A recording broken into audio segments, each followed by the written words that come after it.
मेरा नाम नेहा है और यह कहानी कुछ ऐसी है जिसे मैं भुला नहीं सकती। यह उस रात की कहानी है जब मेरी जिंदगी पूरी तरह से बदल गई। मैंने उसे पहली बार कॉफ़ी शॉप में देखा था। नाम था आरव। वो कुछ अलग था, आंखों में एक गहरी चमक, मुस्कुराते हुए होठ और बोलने का अंदाज ऐसा जैसे वो मेरे दिल की हर धड़कन सुन सकता था। जब उसने पहली बार मुझसे बात की तो ऐसा लगा जैसे पूरी दुनिया थम गई हो। वो सामान्य नहीं था, उसकी बातों में एक रहस्यमयी आकर्षण था। लेकिन जितना मैं उसकी तरफ खिंचती गई, उतना ही कुछ अजीब सा महसूस होने लगा। हमारी मुलाकातें अक्सर होने लगीं और हर मुलाकात के बाद मैं उससे और गहराई से जुड़ने लगी। वो मेरा पूरा ध्यान अपनी ओर खींच लेता था। लेकिन हर बार जब मैं उसके बारे में कुछ व्यक्तिगत सवाल पूछती, जैसे उसका परिवार, उसकी पुरानी जिंदगी, तो वो मुस्कुरा कर बात टाल देता। एक दिन मैंने उससे सीधा पूछ ही लिया, आरव, तुम हमेशा अपनी जिंदगी के बारे में कुछ नहीं बताते। आखिर ऐसा क्या है जो तुम छिपा रहे हो? उसने थोड़ी देर मेरी आंखों में देखा, फिर कहा, कुछ बातें बताने के लिए नहीं होती नेहा। कभी कभी जो दिखता है वो सच नहीं होता। उसकी इस बात ने मुझे अंदर तक हिला दिया, लेकिन मैं उससे और जानने की जिद पर अड़ी रही। एक दिन उसने मुझे रात को मिलने के लिए बुलाया। उसने कहा, आओ, आज तुम्हें मैं वो दिखाता हूँ जो तुम जानना चाहती हो। उसकी आवाज़ में एक अजीब सी गंभीरता थी। हम एक पुराने, सुनसान से इलाके में मिले। मैं घबरा रही थी, पर उसकी आंखों में कुछ ऐसा था जिसने मुझे वहां रुकने के लिए मजबूर कर दिया। वो मुझे एक पुराने, वीरान बंगले की तरफ ले गया। ये क्या है? मैंने डरते हुए पूछा। उसने मुझे देखा और कहा, यह मेरी सच्चाई है नेहा। दरवाज़ा खोलते ही ठंड की एक अजीब लहर ने मुझे घेर लिया। अंदर जाते ही मुझे ऐसा लगा जैसे मैं किसी और दुनिया में आ गई हूँ। बंगले के अंदर की चीज़ें बहुत पुरानी और रहस्यमयी थीं। दीवारों पर पुराने चित्र लगे थे, जिनमें से एक में आरव खड़ा था। लेकिन यह मुमकिन कैसे हो सकता था? वो चित्र कम से कम 50 साल पुराना दिख रहा था। यह क्या है, आरव? मैंने आश्चर्य से पूछा। उसने गंभीर होकर कहा, तुम्हें सच जानने की जिद थी और आज मैं तुम्हें सब कुछ बताने वाला हूँ। उसकी आवाज़ में नरमियत थी, लेकिन शब्दों में रहस्य। उसने बताया कि वह कोई साधारण इंसान नहीं है। मैं उस समय में फंसा हूँ जिसे समझाना मुश्किल है। यह बंगला मेरे परिवार का है, पर अब यहाँ कोई नहीं रहता सिवाय मेरे। उसकी यह बात सुनकर मैं और उलझ गई। आरव ने मुझे अपनी पुरानी जिंदगी के बारे में बताया। उसने कहा कि वह एक पुराने परिवार से ताल्लुक़ रखता है जो किसी खास वजह से समय में अटक गया है। यह सब एक पुरानी गलती का परिणाम था। तुम्हें मुझसे प्यार हो गया है नेहा, लेकिन मैं वो इंसान नहीं हूँ जो तुम सोचती हो। मैं वक्त में फंसा हुआ हूँ और मुझे इस वक्त से बाहर निकलने का कोई रास्ता नहीं मिल रहा। उसकी यह बात सुनकर मैं सन्न रह गई। यह कैसे हो सकता था? मैं एक साधारण लड़की थी जिसे एक लड़के से प्यार हो गया था। लेकिन अब यह कहानी किसी फिल्मी ड्रामे से कम नहीं लग रही थी। मैं समझ नहीं पा रही थी कि मैं क्या करूं। आरव की सच्चाई ने मेरी दुनिया को उल्टा कर दिया था।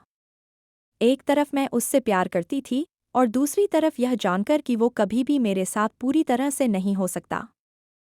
मुझे तोड़ रहा था। आरव ने कहा, मैं तुम्हें अपने साथ इसमें नहीं खींच सकता।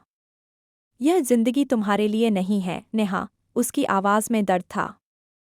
पर मैं उसे छोड़ना नहीं चाहती थी। मैंने उसकी आंखों में देखा और कहा, चाहे कुछ भी हो जाए, मैं तुम्हारे साथ हूँ। मेरी इस बात पर वो कुछ पल चुप रहा, फिर उसकी आंखों में एक नई चमक आई। तुम्हें यह फैसला करने का एक और मौका दूंगा, लेकिन यह आसान नहीं होगा। आरव ने मुझे बताया कि अगर मैं उसके साथ रहना चाहती हूँ तो मुझे भी उसी वक्त में दाखिल होना पड़ेगा जहाँ वो फंसा हुआ है। लेकिन यह प्रक्रिया बहुत कठिन और खतरनाक थी।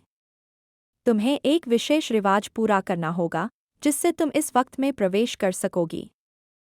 लेकिन यह बहुत जोखिम भरा है। अगर तुम इसमें सफल नहीं हुई तो तुम भी हमेशा के लिए इस वक्त में फंस सकती हो। मैंने बिना सोचे समझे कहा, मैं तैयार हूँ, पर मुझे अंदाज़ा नहीं था कि यह फैसला मेरी जिंदगी को किस दिशा में ले जाएगा। उस रात आरव ने मुझे एक पुराने मंदिर में ले जाकर वह रिवाज शुरू किया। वहाँ पर कुछ रहस्यमय चिन्ह और मंत्रों का उच्चारण हो रहा था। यह सब किसी प्राचीन जादू जैसा लग रहा था। मुझे धीरे धीरे चक्कर आने लगे और ऐसा महसूस हुआ जैसे मैं किसी और दुनिया में प्रवेश कर रही हूँ। अचानक से मेरे चारों तरफ अंधेरा छा गया और मैं बेहोश हो गई। जब मेरी आँख खुली तो मैं खुद को एक अजीब सी जगह पर पाई। यह वही वक्त था जिसमें आरव फंसा हुआ था, लेकिन यह वक्त असली दुनिया से बहुत अलग था। यहाँ हर चीज़ एक अजीब सा खिंचाव महसूस कर रही थी। अब जब मैं उस वक्त में दाखिल हो चुकी थी, आरव ने कहा, यहाँ से बाहर निकलने का एक ही रास्ता है।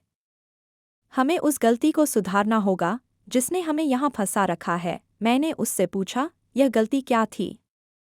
उसने गहरी सांस लेकर कहा, यह एक प्रेम कहानी थी जो अधूरी रह गई। मेरे पूर्वजों ने किसी को धोखा दिया था और उसका बदला आज तक लिया नहीं गया है। हमें उस प्रेम को पूरा करना होगा, लेकिन इसके लिए हमें अपने प्यार की भी बलि देनी होगी। यह सुनकर मैं सन्न रह गई। क्या सच में प्यार की यही कीमत चुकानी होगी? अब मेरे सामने दो रास्ते थे। या तो मैं अपना प्यार बचाऊं या इस वक्त से बाहर निकलने के लिए अपने और आरव के प्यार की बलि दूं। यह एक असंभव निर्णय था। आरव ने कहा, तुम्हें फैसला करना होगा। मैं तुम्हें किसी भी दिशा में मजबूर नहीं करूंगा। मैंने उसकी आंखों में देखा और समझ गई कि हमारे प्यार की गहराई बहुत ज्यादा थी, पर हमें इसे बचाने के लिए कुछ खोना होगा। लेकिन क्या मैं यह कीमत चुकाने के लिए तैयार थी? मैंने आखिरकार तय किया कि हमें इस वक्त से बाहर निकलना ही होगा, चाहे इसके लिए हमें अपने प्यार की बलि ही क्यों न देनी पड़े। हमने उस मंदिर में फिर से उस रिवाज को दोहराया, लेकिन इस बार हमें अपनी भावनाओं पर काबू पाना था।